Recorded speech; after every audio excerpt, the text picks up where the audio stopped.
welcome everybody, and in this video I'm going to be actually teaching you what kind of camera should you be getting for yourself.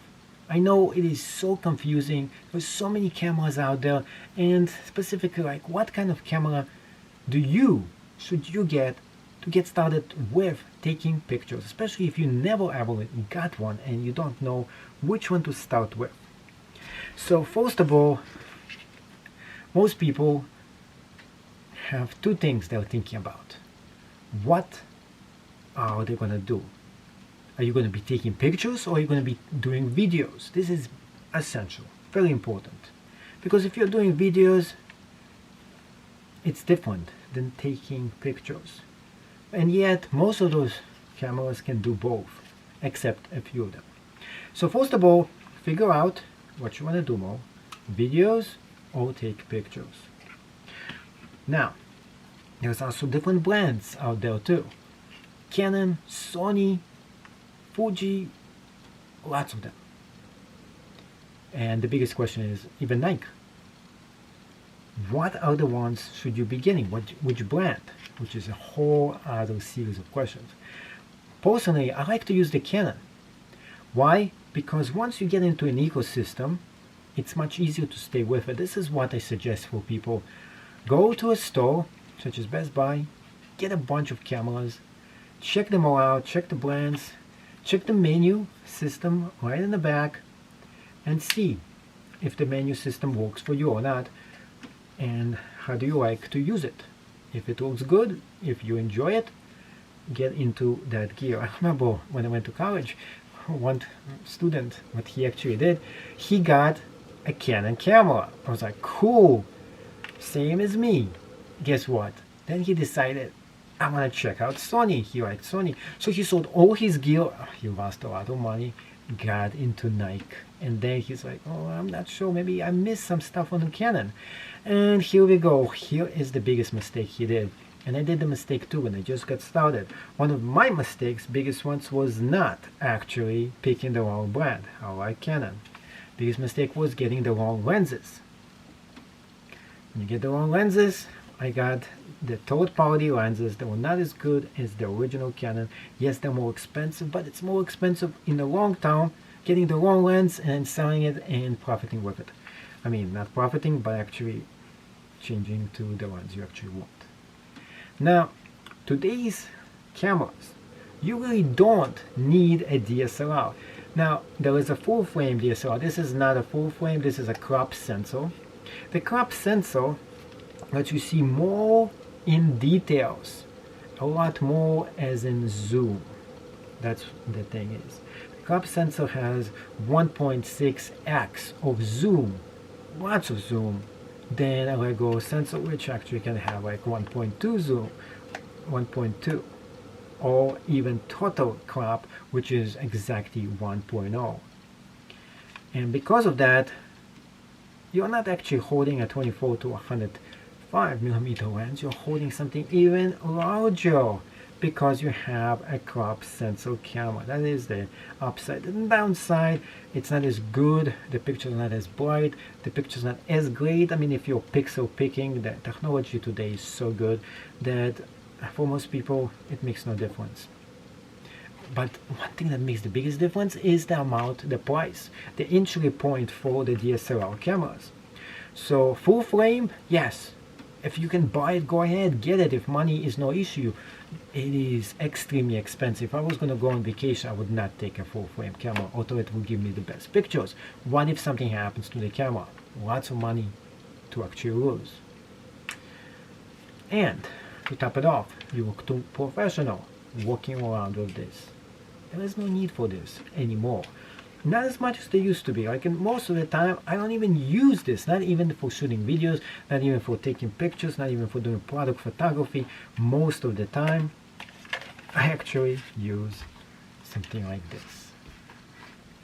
And that comes down to the question, which camera do you need? So this is the G sensor camera. It is small, it is lightweight, it is totally slim.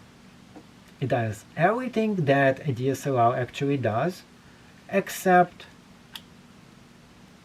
it's limited. You can't change the lenses, you can't do a lot of other things. It doesn't let you do as good pictures as you can actually do with a DSLR. And yet, for most of the things you have to do, this will almost do it for you. Except model photography, sports photography, event photography. This is not the camera you need. It's just not powerful enough for those uses.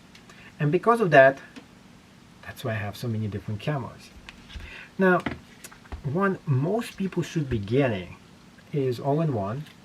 Something that works for most of them is going to be this, the M cameras. The M cameras are pretty cool. They have a screen that you can move. You can put it on top. This is the M6. So famous for shooting a very famous video of mine that is almost, it's going to get to 1 million views very soon. And what actually did it was the M camera. Just happened to be, I grabbed the M camera, I zoomed in, and I got the most amazing things that I ever shot, ever. And I could not get this with that. Why is that? One of the reasons why, if you hand hold something with this, get camera shake, and hold this for a while, this is getting heavy, and you might shake it a bit. The plus side of the M cameras, there's no mirror here. It's super extremely lightweight. You can take it anywhere. You're not gonna go like, oh my god, 1 hour of this. Imagine 6 hours doing wedding photography. 6 hours wedding photography with something like that versus this. Well, technically speaking, this is not gonna do it for wedding photography or event photography. But for wildlife photography, with the zoom in good light conditions, this is gonna work. So a lot of ways when you're just getting started, yes, you can even use the phone. In my work, the actual phone, you have a small phone, you can do a lot of things with the smartphone, except it's much harder to do videos. Much harder. It doesn't have removable memory, which this one actually features. Endless amount of memory you can put in and out.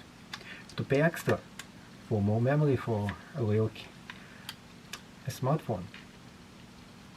Blurriness, something that only those cameras can actually do.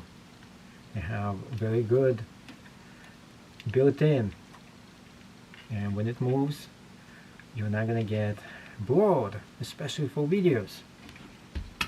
And specifically, a camera like this has stabilizing in it, but not as good. It's still not as good as a DSLR. So why I'm coming back to DSLR, if I need something, motion, moving fast, this is still the beast that I'm going to be using. I don't use it a lot of times, but I still use it. Now, some people are like, okay, well, does something like this come in? Action cameras, such as GoPro. This is not a GoPro. This is the Osmo Action. It's actually better than a GoPro in some ways. I like the menu. It is much more simple for me to use. It does exactly what I need, which is slow motion, blurry, slow motion images. But there's one biggest problem with that. It actually works. It has my own, right here you can see yourself, which is the good thing about this. But it's really for videos. This is strictly for videos. Don't get this for take pictures. No, no, no. And it is for action shots. That's it. I just use this for certain things. Very small amount of my work that goes into something like that. So if you're getting started, this is advanced stuff. It's just most of the time not needed.